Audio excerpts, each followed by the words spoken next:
Thank you for staying tuned. If you're just joining us, tonight's conversation centers on politics of trust. And we're asking, can the new INEC chairman repair INEC's fractured image?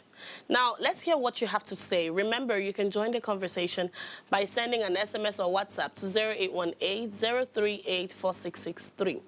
Our phone lines are also open. You can call on 070-2500-7749 and also on 0701-4242-420. Let's hear what you have to say. Now, from the moment he stood before the Senate for his confirmation, right, Professor Amupitan made it very clear. He intends to reset public confidence in INEC. He said he hopes to do so by tackling the very faults that shook faith in 2023, failed result transmission, ambiguity in electoral technologies, contested legal interpretations, and weak internal accountability. Now, I like his courage, I like his confidence, but I'm asking, and I think every Nigerian out there is also asking, right? Will his ambition match the scale of the challenge? You know, that's just all we want to examine tonight. And I'm not going to be doing this by myself. Joining us to unpack this particular development, I have Judge Turner, Zonal Secretary of the PDP South-South Zone. Good evening, Turner. Yeah, good evening, John. How are you? Very well, very well. Thank you for joining us tonight. Yeah. Yeah, so quickly, let's dive into it, right? Amupitan declared yesterday that losers will congratulate winners, you know, now in this is present tenure. So on the face of it, right, it sounds very ideal. Let's not lie, it sounds encouraging, it sounds fun, it sounds promising. But is that even realistic in Nigeria's political climate currently? Yeah, yeah, it's actually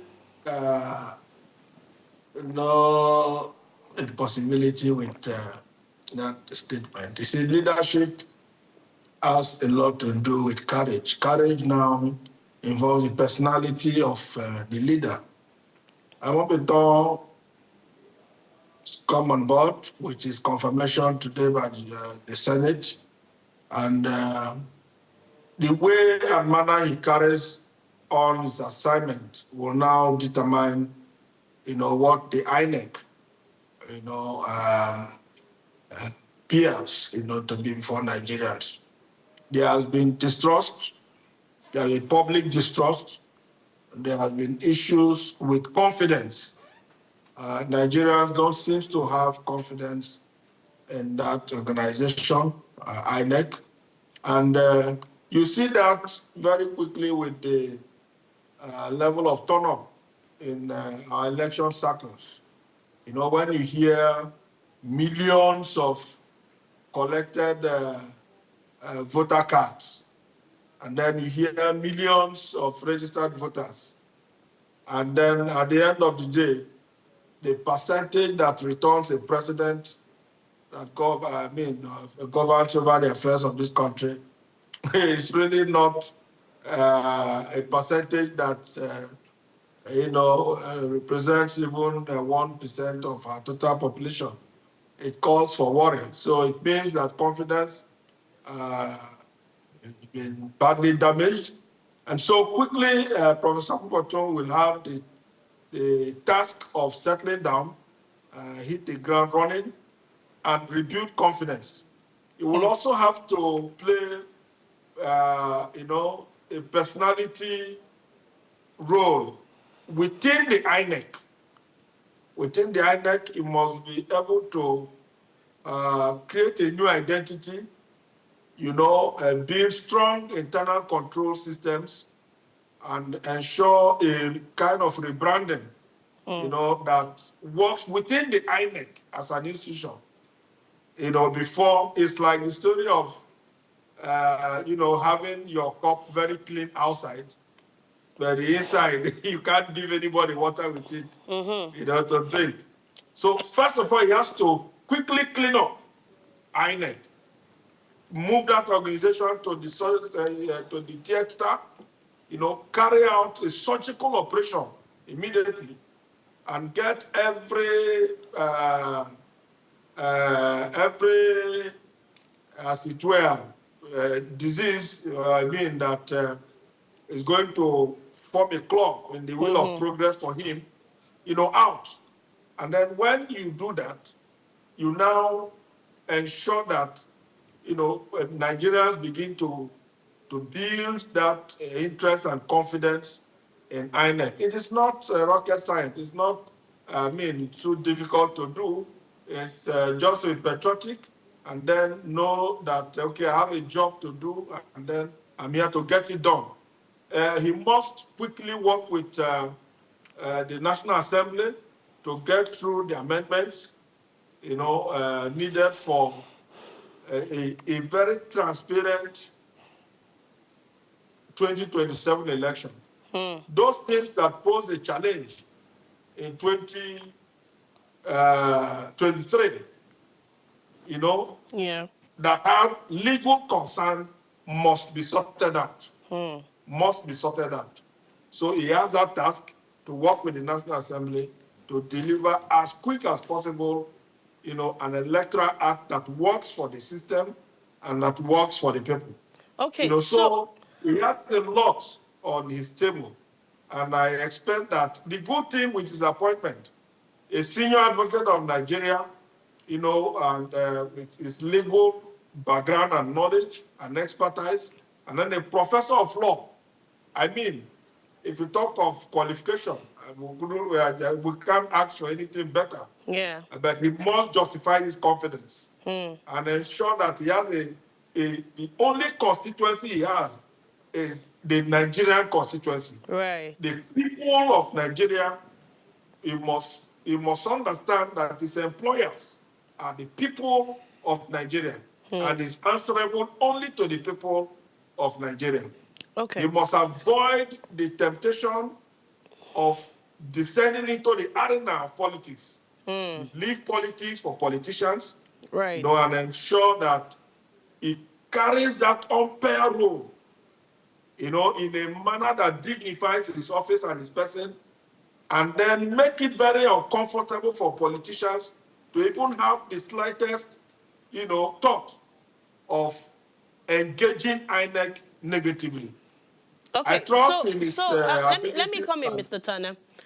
Right? I hear you. He has a lot of responsibilities, like you've said, beyond the promise, beyond the confidence, right? But now I'm thinking, because, you saw that proposal of trying to move the elections to November 2026. And now he's been installed, I would say, as the new chairman of INEC. And with what you just said, he needs to do a total clean out of all the rubbish, I would call it, in the commission, right? Would you think he would have the time if that proposal comes into, becomes law and it's moved? Do you think, even without the proposal and all, do you think he has the time before 2027 to do that proper cleanup? Yeah, there must be some quick fix, Yeah, he has to set his agenda as quickly as possible. And I will expect that he doesn't put too much on his table. Set the target. 2027 is just here, and it's going to be his first major assignment. What do Nigerians want? We don't want much. Credible election, credible process, transparent process, that outcomes are acceptable. Once you get to that level where outcomes are acceptable, and best practices are seen to be deployed in arriving at those outcomes, Nigerians will hate you. So I don't expect him to clean up INEC overnight. Right. Of course, he's not going to perform magic. There cannot be a miracle in, like Christians who believe in miracle, but when you are to reform an institution, it takes diligence and hard work and planning, and then you deliver on your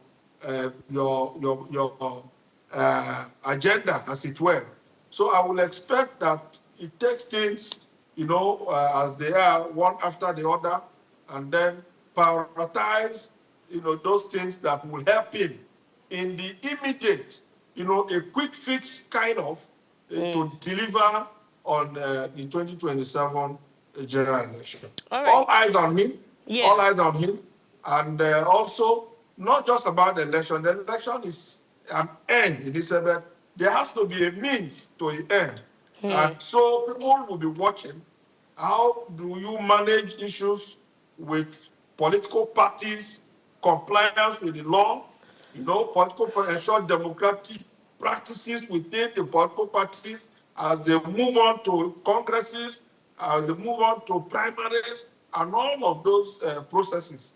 The INEC must be seen to be effective, must be seen to be efficient, and the overall, get Nigerians to own the process. He must ensure that he creates that sense of ownership.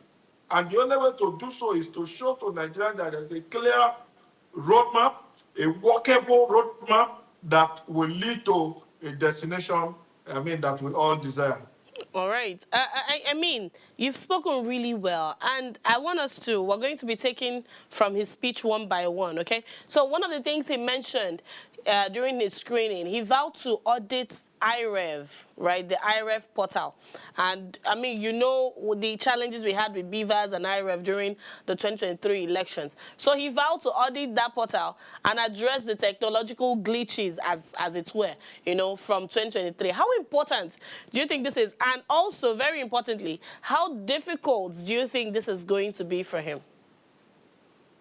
You see, one of the challenge he will have is that in delivering INEC's mandate, you require partnership.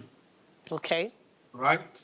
INEC is not, like an omnipotent kind of organization where it's in charge of all of its affairs. For instance, if you want to deal with security, INEC requires partnership with security agencies, right? Yeah. If you want to deal with issues with network like the RF and all of those issues about technology and all of that, you'll have to cut a clear partnership with the network, the service providers, as they were, And so all of these are issues that may pose some kind of challenge, for him. But I expect that with the right leadership, and with the capacity to deliver, he will be able to galvanize all of this partnership to work in favor of the commission. Okay. Also moving on, he pledged to establish an ethics and compliance committee within INEC, and also, very importantly, a whistleblower policy to root out misconduct. Now, I particularly like this, but do you think this can work? Do you think these are enough to actually, curb these internal malpractices in the commission? Do you think it can work? Unfortunately for him, like I noted, INEC, have even more ad hoc staff than the real staff, under their control. And you really cannot vouch for the character and competence of some of these ad hoc staff. So if you take care of what is internal, what you have under your control, the workforce of INEC, and you're able to instill the right kind of discipline, you're able to improve on your conduct, code of internal conduct, control, and all of those. How about the ad hoc staff? That every now and then they engage people from all walks of life, they don't know, just engage them as ad hoc staff. And these are the real food workers, at the very critical positions in the service chain of INEC. So it is really difficult. I don't envy him, and I sympathize with the commission. But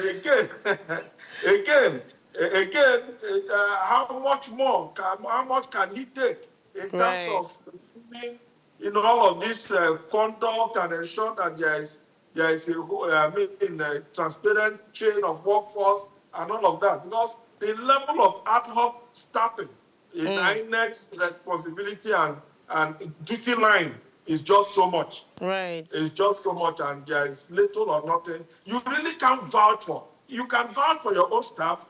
You have, INEC staff. How about just bring from every, every corner, Yes. in the name of ad hoc staff. And these are the critical mass of workforce in INEC. These are the pooling unit. Okay, how about even the NYC, the youth corpers, who are also very critical in the chain. Exactly, yes. Of delivery. How about his colleague, the professors of various universities who serve all the time and return officers and all of that? They're also under your control. I mean, there is very little he can do, but I wish him well, and I just hope that we'll get to a stage where INEC's capacity to handle these affairs, is really, granted to them. INEC, if we were a democracy that works, INEC should have its own police. INEC should have a workforce that is able and they should live up to their name, independent. Exactly. We can't achieve that. We don't even have the money as a country, to achieve that. That is the simple truth. We don't have the wherewithal. We don't have the resources. We don't have the finances, to have some of these establishments to be truly independent. Just imagine that INEC need to have a staff strength that will cover an election cycle. From pooling I think I beg to differ. I think we do have the capacity, but then we're not seeing the necessity. That's what I think. No. We don't have. We're a very poor nation. I can tell you that for free. What are we producing? How many barrels to how many people? Okay. We're very poor. No, let's face it. Okay. Forget about Okay, all right. Let's move on, right? So the Senate stood down the proposed Electoral Act amendments, right? So now I'm wondering, could any form of delay or resistance in reform legislation, could it derail his mandates, or is INEC too strong enough to act solo? Could this, standing down affect him in the long run? His performance, his ability to deliver can actually be impeded by, the laws we have. If it is not adequate to support his vision, then there will be a problem. That is why I said he needs to quickly, work with the National Assembly to deliver that amendment of the Electoral Act in a manner that, eases his own job. I want to believe that it will be a first test of his capacity, his ability to lobby the National Assembly and get those critical amendments through will also speak a lot, to his capacity to deliver. The amendment of the Electoral Act is quite important, very, very important. If we must have an election in 2027 that is different from what we had in previous cycles. Okay, we'll go on a very short break, and then when we come back, we'll continue the conversation. Please stay with us.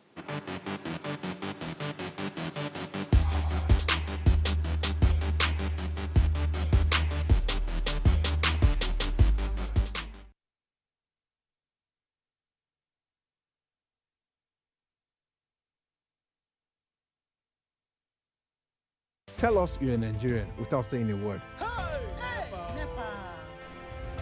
Energy security is one of the most pressing issues for many developing countries like Nigeria.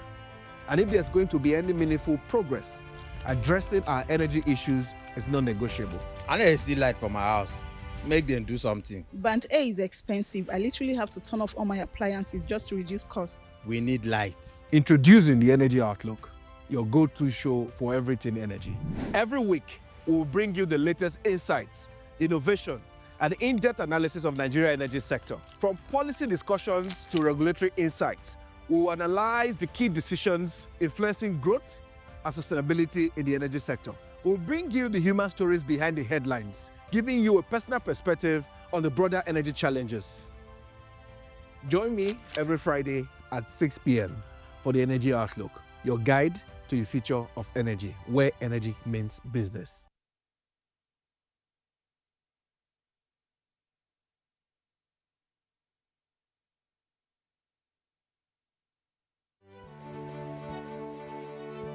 Nigeria, by extension Africa, battles a growing youthful population and with little or no meaningful engagement leaves a ticking time bomb on our hands.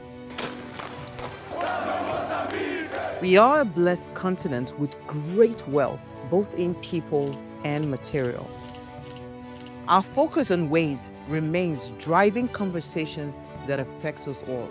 Topics in the news, social concerns, politics, leadership, governance, empowerment, resource management, conflict management, finance, SME sustainability, technological innovation, food security, health, education, brain drain, our well-being, citizenship, and much more. Our goal is to continuously drive these conversations, keep them burning at the table to effect a positive change, both for our nation and continent. Ways, what are you saying, has a secret ingredient that completes the conversation every single episode, and that ingredient is you. Our past conversations shaped our yesterday. To shape our tomorrow, we must keep talking. So, I want to hear you. Be a part of our live conversations Mondays through Fridays. And let's all have our say.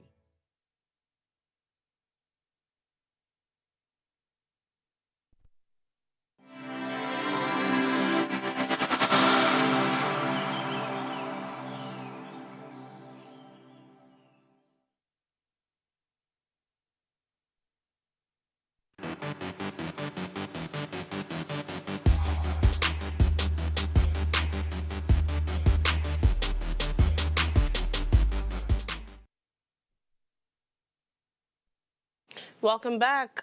We're still talking about the new INEC chairman and the promises he made to us during his screening yesterday. And we're asking if this is possible, you know, if he can actually repair INEC's fractured image. And I have Jotana with me having this conversation. Tana, are you still with us? Yeah. Oh, beautiful. Okay, so I think I want to go this direction. Now, what metrics or early wins now do you think we have to look out for in the next 6 to 12 months to know whether his leadership is going to be serious or maybe not symbolic? Yes, he needs to do a lot of talking. Okay. Yeah, he needs to do a lot of talking. He must be able to, by his words, you know, reassure Nigerians and create that impression that is here to make a difference. And I am sure but you know, we once upon a time we had a president, you know, where we talk about body language. So it's also important from his body language and his utterances. We want to see, you know, capacity. We want to see new ideologies, new line of thoughts, you know, and he must be clear about his visions and then his deliverables. He must be able to carry Nigerians along, as I said so, you know, and then create that confidence that, look, this with me is a new INEC. With me, you know, it's a new dawn. And then we carry on with some quick deliverables, right? That will be able to create that confidence. Let Nigerians be able to say, okay, let's see how it goes. Maybe we should give him a chance. You know, he must be able to create that, make that impression, and quickly as possible. He doesn't have time. Because, you know, Nigerians were very quick to decide. We are quick to make our assessments. Yeah, and that's true. Yeah, he must be able to hit the ground running and then quickly carry out some internal reforms in INEC.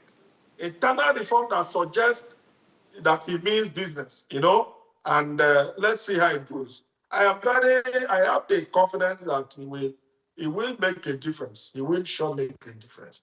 He has everything going for him, to enable him make a difference. Okay.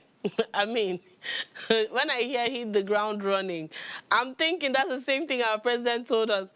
And after we started running, a lot of things, our legs are beginning to shake, So, so when you say hit the ground running, I don't know how I feel about that. But anyway, you see, critics have said, this INEC's structural weakness go deeper than, leaders. Years of underfunding, political pressure, weak independence. Do you think he has what it takes to actually, overcome these things? Do you think? Yeah, you see, the light minds are there. Yeah. Clearly, our institutions, are designed, first of all, to make you fail. Okay. Yes, I can tell you that for free because you are going to, as chairman of INEC, you're going to need funds, right? So you go hand in cap begging for funds. Funds might not be released as it should be. Right. Ordinary INEC should be on the first line charge. I doubt if in practice, so there are a lot of things that ordinarily are there to make you fail. But the ability to navigate through all of it, the ability to galvanize, the ability to mobilize, the ability to even lobby systems and, all the things that will make you succeed. Because at the end of the day, if you succeed, it is to your credit. If you fail, you are the one that will be in the box stuff on your desk. So he has a job to do. This job has to be done, and it has to be done by him, and he needs to get working. He has no time. He needs to get on the move. You know what they say? They say it's who pays the piper that dictates the tune.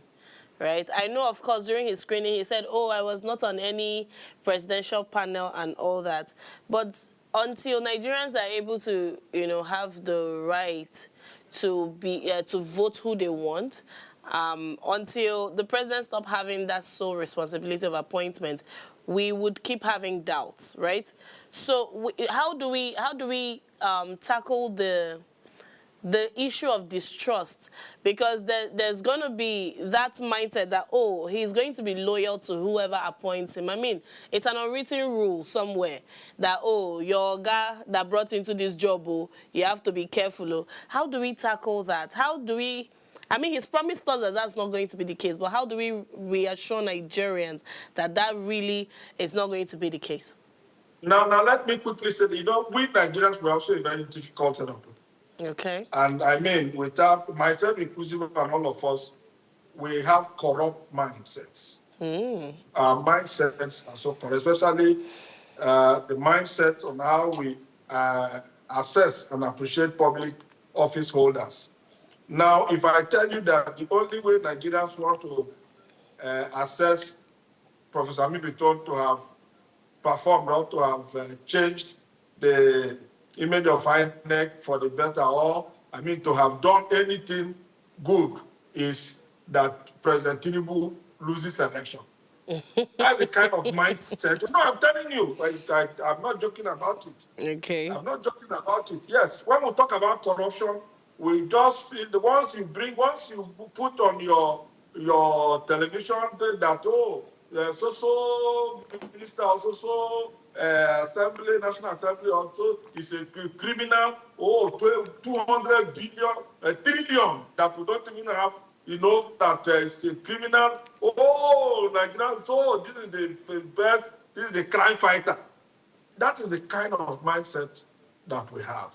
Unfortunately, it doesn't work like that all the time. If the process is credible and President Tinubu wins an election and is returned, let it be so. But the difficult thing is that until Professor Amupitan announces that President Tinubu lost the election, Nigerians average Nigerians will not feel or believe or accept or agree that he has done anything, good. So first of all, let us purge ourselves, purge our hearts of this corrupt mindset. It is always all the time not good to assess our public officers in a manner we feel that, by our own thinking and standard, it should be like this. No. So I expect that Nigerians will also give him a chance. Give him the benefit of the doubt, and allow him to do the best that he can do. And on the average, if he delivers a transparent process and we can all appreciate it, that, this is okay, commend it. But not to expect that he's going to build aeroplane. I doubt if he knows, if he's an aeronautic engineer and that knows how to build aeroplane. But let us not expect that he should build aeroplane, But on the average, he's a human being like all of us. And he's also a Nigerian. I'm sure he feels what we feel. But let's give him that support, give him the benefit of the doubt, and pray for him. All right. Unfortunately, that's all the time we have this evening. But then, just before I let you go, I understand your stance saying Nigerians can be difficult people. I get it, but with the issue of not being able to trust the system, I think we are scarred, right? The system has failed us over and over. And so it's a bit difficult to just trust at first instance, right? But then we hope Amupitan does exceptionally well. Like you said, we don't envy him. We don't want to be where he is because that's a lot of work that he has taken up, right? And we pray for him. We wish him well. And with his pedigree, we trust he's going to do exceptional, right, in that position. Like I said, he needs to win the confidence of Nigerians. Exactly. And that in itself is a lot of work to do, first of all, right? We need, in fact, I think that's like 70% of the work he has to do, because as much as you think Nigerians are very difficult people, we are very, very supportive people when you do us well. It's just what it is, right? So when he's succeeded in winning Nigerians over, I think his reign is going to be very smooth. But on that note, that's all we can say. Can I just tell you something quickly? Okay, 1 minute, Professor if Professor Amupitan just wakes up after election without even looking at the result, and announced that President Tinubu have lost, and announced that all the governors, all the APC governors, all the PDP governors have lost, and new set of people who are not known have won election. Everybody will clap for him. No, I beg to differ. I disagree on that count, because we have Nigerians who also are supportive of this present administration and the party. But like I said, sir, that's all the time we have. Thank you so much for joining us this evening, and I hope you do enjoy your weekend. So we've seen promises. That's what Amupitan gave to us yesterday. But they are just the starting points. They are not... they're not the main thing. Performance is the test. And when he says losers will congratulate winners, he's asking Nigerians to believe that elections can transcend suspicion and move to something tangible. You see, but belief alone is empty without systems to deliver integrity. Technological robustness, internal checks, legal clarity, security protocols, everything has to align. And in the coming months, we will catch... we have to, everybody is going to watch for not just words, but actions. Words are okay, but we have to see actions backing it up. So if even one flawed election slips through his watch, the promise will ring very hollow. It will sound like noise again. But if he manages even, a transparent, peaceful election, it might just shift the narrative, right, from skepticism to cautious optimism. Because democracy is not just hoping for the best. It's building the checks, habits, and institutions that make the best possible. Anyway, this is all I can take for this evening. And just before we go, right, let's take our quote again if you missed it earlier. And this quote was said by the man of the hour, Professor Joash Amupitan, our new INEC chairman. He said elections mean nothing if the people cannot trust the umpire. I really am rooting for him, even though I don't envy his position, but I trust and I hope that he's going to do something exceptional, something different, and put INEC in the good light for once in this nation. My name is Chioma Kalu, and this has been Ways Prime Time. Have a good night, and I'll see you on Monday. Bye-bye.